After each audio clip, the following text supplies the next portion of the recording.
성경 속 대가볼리 중 한 곳이자 갈릴리 호수가 한눈에 내려다 보이는 곳, 바로 감라인데요. 감라는 풍경만큼이나 아름답고도 슬픈 역사를 가지고 있는 곳입니다. 로마에 대항해 항전을 벌이다 수많은 사람이 목숨을 잃어야 했던 곳. 마사다 항전보다 더 많은 희생자를 만들어낸 감라는 갈릴리의 마사다로 불리기도 하는데요. 성지가 좋다. 오늘은 유대인들의 민족 저항 정신과 역사가 고스란히 살아있는 곳, 감라로 함께 떠나봅니다.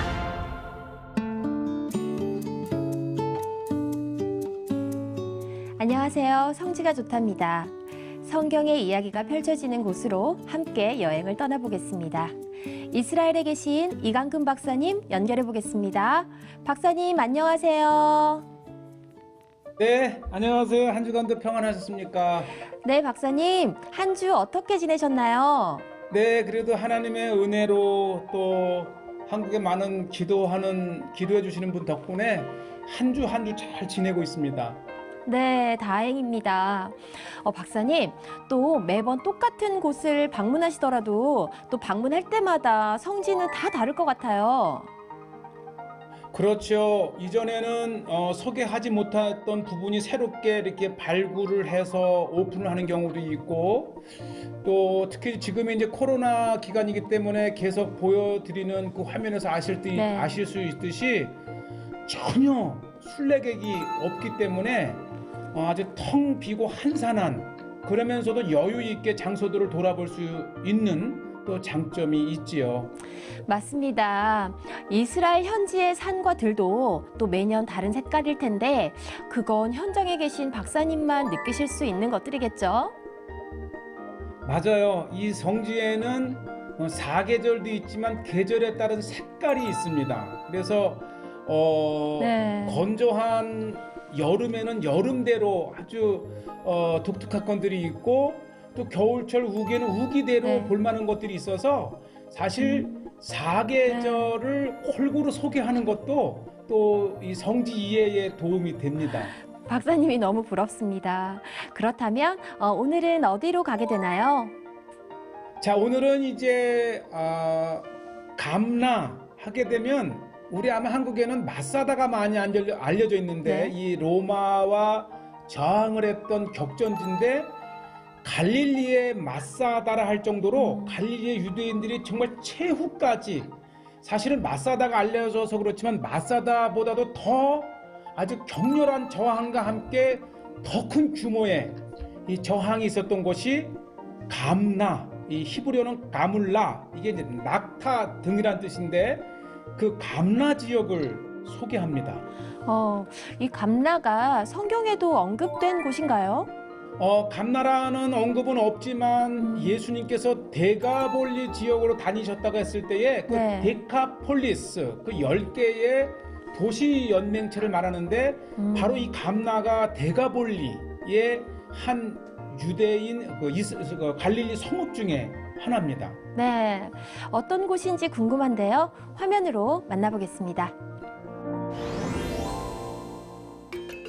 자, 이제 이 갈릴리 호수에서 동쪽 언덕을 한참 올라가면 언덕 위에 펼쳐진 곳이 골란고원입니다. 바로 높은 지 들어가는 곳인데, 자, 이게 이제 골란고원의 이 서쪽 끝 한 이 키부츠에서 내려다본 이 갈릴리 호수의 전경인데요. 사실은 우리가 이 갈릴리 호수의 전경은 골란고원에서 내려다볼 때 진짜입니다. 자, 보시죠. 이게 이제 이 골란고원에서 이렇게 갈릴리에 쫙 펼쳐진 그 모습을 보면 이 밑이 이제 수시타라고 하는 히포라고 하는 이제 고대 대가볼리 중에 한 마을이었고, 밑에 이제 엔게부 키부츠가 있고, 보시죠. 남북 21km의 그 광활한 호수가 이렇게 보이는 진짜 전망되는 골란고원에 있습니다.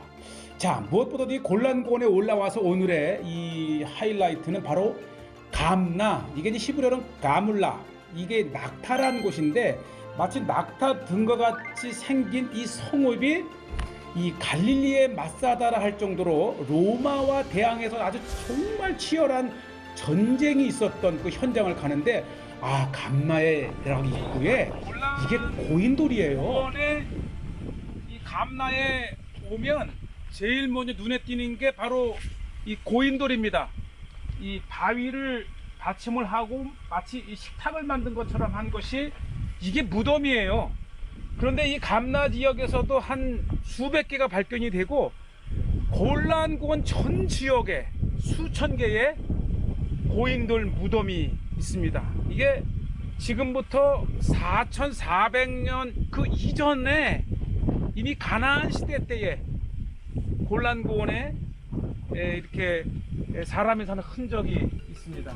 그러니까 지금 제가 포커스는 예수님 시대 때 로마 시대 때를 맞춰서 이제 감나를 소개하지만 이 골란고원 자체가 이게 이 바산 지역이지 않습니까? 바산왕 5개 이 후예들이었고 이미 출애굽 시대 때에 정복한 이 동편 요단 동편의 지역 이 바산 지역은 이 므낫세 반지파에게 할당된 땅인데 이렇게 그 시대로 거슬러 올라가는 유적지가 있다는 것이 바로 이 고인들을 통해서 한번 더 보고요. 자, 요 지역이 이제 이 감나 지역인데 이 감나는 많이 걸어야 됩니다. 그래서 조금 각오를 하시고 가시되 제 아내가 이제 제가 힘들 때는 운전을 이렇게 해서 찾는데 이 감나는 이 밑에까지 내려갔다 오는데 2시간 이상이 소요되기 때문에 보통 3시간에서 4시간을 잡아야 되기 때문에 이 입구에서조차도 이제 물이 충분히 있는지 이렇게 점검할 정도로 고된 코스지만은 바로 이곳이 예수님 당시 때 로마 시대 때에 최대의 로마와 항전을 벌였던 곳이라는 것이죠. 감나가 좀 낯설긴 한데 첫째는 이 지역이 데가볼리 지역이거든요. 예수님께서 갈릴리 동편의 데가볼리를 다니시면서 복음을 전하셨고 특히 갈릴리 여러 성읍들 특히 회당을 중심으로 복음을 전했던 예수님에게 있어서 이 갈릴리는 익히 맞아요. 규모 있는 성읍으로 어쩌면 예수님께서 복음 전도차 두르셨을 그 성읍이 바로 감나입니다. 그렇죠. 특히 이제 보시게 되겠지만은 이 감나의 회당이 이렇게 유명합니다. 이 골란고원의 감나에 이미 비잔틴 시대 때의 거대한 교회가 이렇게 있었어요. 그러니까 이 감나는 예수님 시대에 뿐만 아니라 이어서 비잔틴 시대 때까지 사람이 살았고 교회의 규모를 봐서 굉장히 큰 성읍이었던 것이죠. 그래서 이 감나에서는 조금 전에 말씀드렸다시피 회당이 아주 굉장히 중요하게 남아있는 게 있고 그리고 또 하나가 그의 버금가는 비잔틴 시대 때의 교회터입니다. 그래서 어쨌든 이 감나는 이 갈릴리 동편 이 골란고원에서 중요한 성읍 중에 하나였고요. 또 예수님께서도 이 갈릴리 여러 지역을 다니시면서 복음을 전하셨던 걸 볼 때에 예수님께서도 이 감나를 부르셨을 가능성이 있습니다. 아마 그래서도 이제 이후에 기독교 공동체가 이 감나에도 크게 세워졌던 것을 볼 수 있고요. 이 아치형으로 세워진 교회의 모습들, 그다음에 이제 교회를 장식했던 다양한 이 건물의 이런 그 흔적을 보게 되는데 이 거대한 기독교 공동체가 있었던 것을 이렇게 교회의 규모를 통해서 볼 수가 있습니다. 그러니까 이 대부분 이 돌이 이제 현지 돌인데 이 골란고원 전체가 원래 화산한 지역입니다. 그래서 이 바살트라고 하는 이 현무암에 그 아주 자연적인 돌을 보실 수 있고 요게 이제 재구성된 교회의 모습인데요. 얼마나 그렇죠? 2층, 3층으로 되어 있고 또 비잔틴 시대 때 교회에 새겨 놓았던 이 문구들이 이렇게 있고 자 이렇게 해서 이제 비잔틴 시대 교회를 지나서 더 안쪽으로 들어가게 되면은 또 하나 맞이하는 것이 감나에서도 올리브 생산이 굉장히 많았는데 이게 이제 그렇죠. 올리브 열매를 넣고 거대한 거를 이렇게 사람이나 나귀가 해서 빙글빙글 돌면서 거의 씨까지 완전히 깨질 정도로 빻아서 눌러 짜는 거죠. 그러니까 이게 이제 성지가 좋다 했을 때 여러 차례 이렇게 이제 그 올리브 틀을 소개하는데 그만큼 성지의 가장 주요한 생산품 중에 하나가 올리브 농사라고 하는 것이고요. 자, 드디어 이것이 이스라엘에서 최고의 독수리를 전망해 볼 수 있는, 왜냐면 예수님께서도 또 성경에도 독수리 같이 올라가 할 때 이 독수리가 자주 등장하는 거 보면 그 성경에 등장했던 독수리를 이렇게 벌처 또는 이집션 흰머리 독수리라고 불리는 이것인데요. 이 감나에서 예, 볼 수 귀한 있는 자료입니다. 독수리인데 바로 이 성경에서 말하는 것처럼 독수리처럼 올라갈 때에 네, 그 언급되는 독수리가 바로 이겁니다. 이런 모습이죠. 자, 아마 우리가 이 한국에서도 독수리를 보시게 되겠지만 성지에서 볼 수 있는 독수리는 바로 이러한 종류, 이렇게 박제를 해놨기 때문에 살아있는 성경의 동식물 공부의 현장이기도 하고요.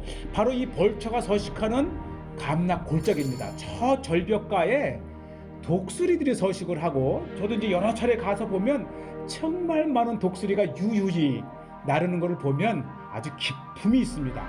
자, 그리고 다시 이제 세 번째 이제 보시게 되는데, 바로 갈릴리의 마사다라 할 정도로 정말 대단히적으로 로마의 항쟁을 벌였던, 감나를 공격할 때 사용했던 거대한 선입니다. 예, 로마군이 설치한 거죠.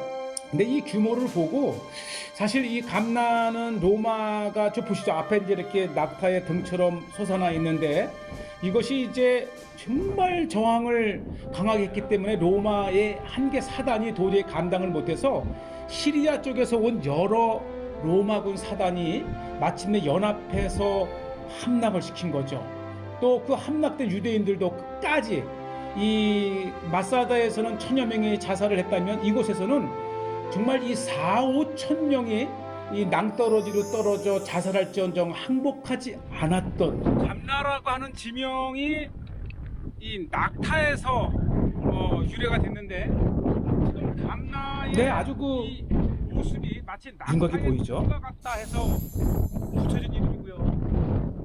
이 유대 전쟁사에서 두 장소가 있는데 아르벨산과 감나, 우연하게도 이 감나에서 그렇죠. 갈릴리 호수 건너편에 그렇게 이 아르벨 절벽이 보입니다. 건너다 보입니다. 네.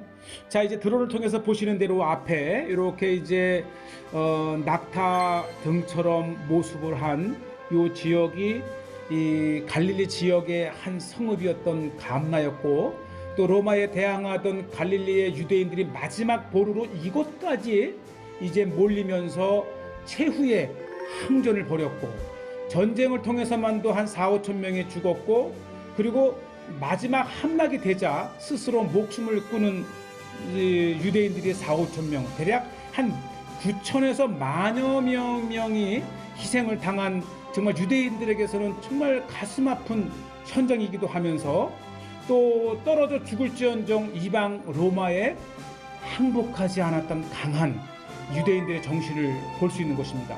자, 그리고 이것이 이제 로마군이 쐈던 화살과 돌, 이런 이제 투척기인데, 또 이곳에서도 이 감나 자체가 동전을 사용했었고, 또 지금 앞에 보이는 이 움푹 오른쪽에 패인 곳이 함락된 바로 이곳을 뚫고 로마가 감나를 쳐들어온 거죠. 이곳에서도 정말 수천 개의 이 화살촉이 발견이 되었고, 그 화살이 세 종류인 것을 봐서 로마의 다양한 군단이 이제 연합해서 공격했다는 것을 또 증명을 해 주기도 하고요. 자, 조금 전에 이제 방금 이제 그 감나가 뚫린 그 부분으로 들어와서, 사람이 거주했던 가옥인데 예, 가옥이죠. 이게 2층짜리 집이었던 거예요. 네. 감나가 이 성읍의 규모도 컸고, 이 건물도 그냥 단층이 아닌 2층까지 있고, 또 저쪽 뒤쪽에는 그 갈릴리 호수 쪽으로는 이 화려한 주택들이 발견이 됐습니다. 그러니까 굉장히 부유했던 네. 사람들도 있었던 거죠. 근데 계속해서 보시겠지만은 이 감나는 이렇게 이 바살트라고 하는 현무암, 화산암으로 사실 골란 전 지역이 그런 거죠. 이렇게 해서 지역이면서도 지금 2000년 전의 역사 속으로 사라진 도시이긴 하지만, 이 로마 시대 때에 대항해서 싸웠던 유대인들의 강한 저항 의식을 볼 수가 있는데, 이곳에서 볼 수 있는 것이 바로 미크베라고 하는 정결탕입니다. 그러니까 이 감나의 정결탕이 있고 그 옆에 이제 계속해서 회당을 보시게 되겠는데, 그나만큼 이 감나의 양쪽으로 흐르는 계곡 물이 많기 때문에 네, 이 미크베 정결탕도 가능했던 거예요. 이렇게 들어가서 그렇죠. 정결하게 몸을 씻고 그리고 이제 회당에 들어가서 기도하고. 이야, 그러니까 유대인들의 이렇게 저항에 강한 힘은 사실 그들의 종교적 신념에서 온 거예요. 그래서 이 유대인들의 역사적인 장소에 가면 반드시 있는 것이 이제 정결탕, 미크베 또는 지금 이 회당인데, 특히 이 회당을 잘 봐두시기를 바랍니다. 이스라엘에서 1세기를 전후해서 발견된 가장 보존이 잘 된 회당이 바로 이 감나에 있습니다.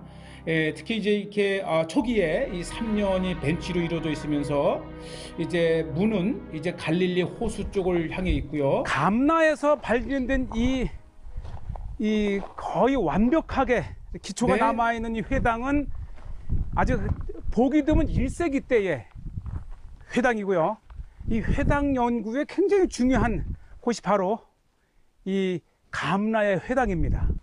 사면이 이렇게 벤치로 되어 있고 예루살렘을 향해서 이렇게 네. 회당을 들어오면서 왼쪽에 이렇게 벽장을 그렇죠. 만들었는데, 이 벽장이 바로 이 종교적인 책들을 성경이라든지 다양한 기도서들을 놓는 이렇게 벽장이 있었어요. 그러니까 들어오면서 꺼내서 읽고 두고 나가는. 네, 이 회당의 중요한 것은 예수님도 당시에는 회당을 취립을 하셨고 한 유대인으로서 의무를 다하셨고요. 회당 뒤쪽에 따로 또 이렇게 스타디룸이 있어서 이 성경을 공부할 수 있는 방을 그렇죠. 이렇게 2층으로 만들어 놨어요. 그냥 그런 거 보면 오늘날에도 회당 옆에는 꼭 이 공부방이 있거든요. 미드라시라고 하는 참 학교. 유대인의 역사에서 보면 회당과 말씀 공부, 탈무드 공부는 예.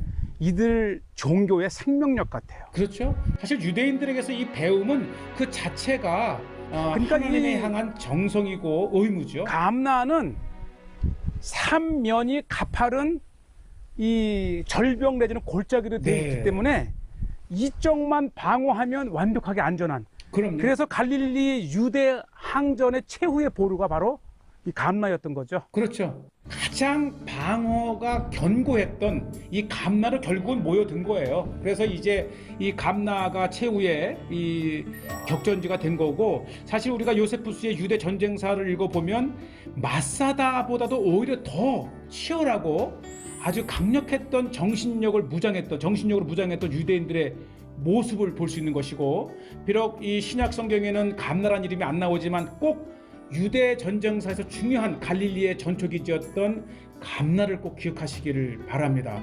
물론 이제 일부만 이 발굴됐기 때문에 아직 뭐 전체적인 발굴은 아직 되지 않았지만 일부 요거는 생산지입니다. 이렇게 올리브 생산지죠. 육중한 돌에 이렇게 무게로 빻은 네. 이 올리브를 눌러서 기름을 짜던 올리브 생산지죠. 올리브 프레스. 네, 그다음에 이제 어쨌든 이 올리브는 유대인들의 유대 땅의 삶에서 굉장히 중요해요. 식용으로도 쓰지만 등잔용 기름으로도 쓰고, 무엇보다도 성전과 회당에서 불을 밝힐 때에 아주 순수한 버진 이런 그 오일을 가지고 하나님께 불을 밝혔던. 자, 요것이 이제 지금 반대편에 대략 9천여 명의 유대인들이 로마와 항쟁을 하다 죽었는데, 네, 실은 이 4천여 명은 로마와의 전쟁에서 사망을 했다면 나머지 5천여 명은 이제 성벽이 뚫리고 점령이 되자 로마인의 칼에 죽기 싫어서 이 절벽 아래로 스스로 떨어져 죽은 인원이 5천여 명이 자살한 됩니다. 거죠. 그래서 결국은 이 감나는 갈릴리의 마사다라 이렇게 얘기를 합니다. 그래서 갈릴리의 마사다라고 얘기를 하는 것이고요. 보시죠. 아주 가파른 곳이고, 이제 특히 무엇보다도 죽을지언정 스스로 목숨을 끊을지언정 항복하지 않았던 유대인들의 정신. 아마 우리가 이 마사다의 이야기를 잘 알고 있다면 이 요세푸스의 유대 전쟁사를 통해서 생생한 감나의 이 이야기도 꼭 한번 읽으시기를 바라고요. 무엇보다도 이곳은 이 갈릴리 여러 성읍 중에 감나의 하나로서 가장 높은 등성이에 네. 이렇게 원형의 망대를 만들어서 저 건너편에 대치하고 있던 로마군을 그렇죠. 보면서 예, 한번 보시죠. 이렇게 망대에서 이 첫 번째 공격은 무사히 막아냈고 두 번째 2차 공격에서 무너졌던 이 감나의 현장입니다. 어쨌든 이 감나는 예수님 시대 때의 한 갈릴리의 성읍으로 실제 예수님의 방문하셨을 수도 있었던 그러한 그 갈릴리의 성읍 중에 하나였고, 이곳에서 로마와 대항했던 유대인들의 역사, 그리고 이곳에서 발견되는 이 예수님과 그의 제자들이 초대교회를 이루었던 예배의 모형을 볼 수 있는 곳입니다.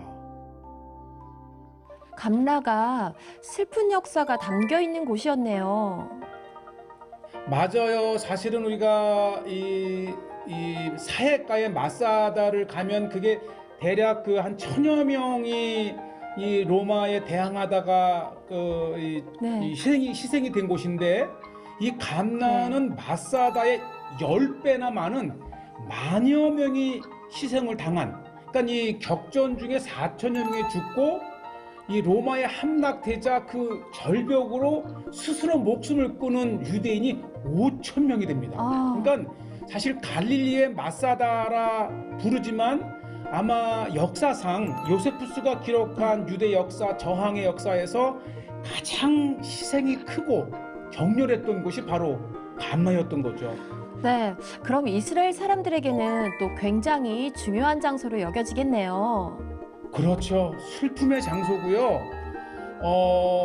오늘날도 우리가 화면에서 보셨지만은 로마에 대항해 싸웠던, 특히 로마군이 공격했던 그 무기들이라든지 또 격전 중에 이제 새로 발굴을 통해서 나온 유물을 통해서 강한 저항의 유대인들의 정신을 볼 수 있는 곳이고요. 특히 이제 이게 한 마을이 그렇게 컸다기보다는 이제 갈릴리의 최후의 보루로 일대의 유대인들이 몰려들어서 형성된 전투지였기 때문에 그렇게 많은 희생자가 나섰던 곳이죠. 그래서 그런지 우리나라의 전쟁 박물관을 둘러보는 느낌도 들었어요. 그렇죠. 곳곳에 이 발굴을 통해서 재현을 많이 해 놓았고요. 그러면서도 이곳에 가장 그 발굴이 원형 그대로 발굴된 곳이 우리 화면에 보셨던 것처럼 그때 당시의 회당인데, 정말 유대인들의 강한 정신력은 회당의 예배와 기도와 말씀 공부를 통해서 강력하게 무장된 정신력, 그러니까 유대인들의 이 저항 정신은 결국은 그 선민이라고 하는 하나님의 백성의 순수성을 지키려고 했던 곳이기 때문에 유대인들에게도 더 큰 의미의 장소이기도 합니다. 네, 지금 말씀해 주신 것을 들어보니까 물리적으로 땅을 점령할 수는 있어도 또 쉽게 함락되지 않는 사람들이 바로 유대 민족이라는 생각도 드는데 어떤가요? 그렇죠. 전쟁 중에 죽은 사람들이 어쩔 수 없지만 이제 점령이 되면 포로로 잡혀서 노예가 되거나 이방인에 의해서 죽느니 차라리 스스로 목숨을 끊겠다고 하는 그 죽을지언정 항복하지 않는 그 유대인들 정신을 볼 수 있었던 곳입니다. 네, 그렇다면 궁금한 게요. 또 박사님께서 이 감나를 최후의 보루라고 하셨는데 그럼 어떻게 함락이 된 건가요? 그래도 이 로마가 공격을 했을 때 1차적으로는 완벽하게 방어를 해냈어요. 그런데 요세푸스에 의해서 이제 다메섹 시리아의 연합군이 오면서 세 개의 연합사단이 공격을 할 때 드디어 두 번째 만에 무너졌는데, 이제 그것도 이 정말 많이 나온 것이 화살인데, 로마는 보통 전쟁이 끝나면 귀하기 때문에 화살 쪽을 수거해 간대요. 그런데 워낙 격렬한 전투였기 때문에 이 2000년이 지난 근세의 발굴을 통해서 이 화살촉이 세 개의 다른 군단에 사용했던 것을 보면서 정말 로마가 대대적인 공격을 했던 것을 볼 수가 있는 거죠. 그렇군요. 감라, 굉장히 중요한 것이었네요. 오늘은 이스라엘의 역사도 배우고 또 우리의 신앙인들에게도 깊은 깨달음을 주는 장소를 둘러봤는데요. 오늘은 여기서 인사드릴까요? 네, 시청해 주셔서 감사하고 다음 이 시간에 또 아주 색다른 성지의 장소들을 가지고 찾아뵙겠습니다. 네, 성지가 좋다는 인터넷으로 다시 보실 수 있으니까요. 많은 시청 부탁드리고요. 저희는 다음 이 시간에 다시 인사드리겠습니다. 여러분, 고맙습니다.